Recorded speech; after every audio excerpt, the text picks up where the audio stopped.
Hey guys, happy Friday.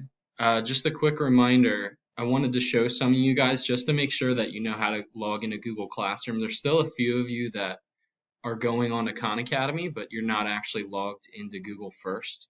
So it's not actually registering, and so that I can't actually see any of that data.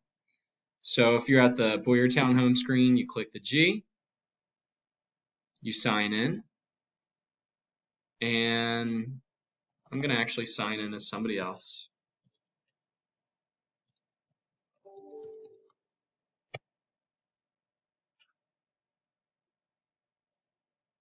That'll take you to your Gmail page. I'm just going to open up the Khan Academy link here.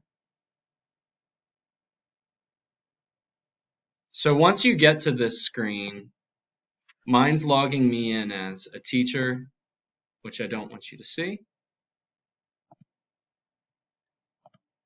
So once you get to this Khan Academy screen, after you would have logged into your email, there's a link on Google Classroom. So you would go to Classroom, you'd click the link. When you get to this page, it says continue with Google or continue with Facebook.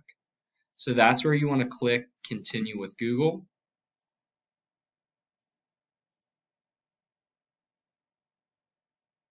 And now you can see your profile. So from here, you would have several assignments. This person doesn't have any, but you just want to make sure that you're logging in through Google. If you're not, I will reach out to you. So I've already gotten a few questions. People worried if whether or not their work saved. So if I don't communicate with you, that means I have seen your work. If I do communicate with you, it'll mean that I either need to see it or maybe you've done it and it's just not registered under Google Classroom. Otherwise, have a good weekend and I'll see you guys on Monday.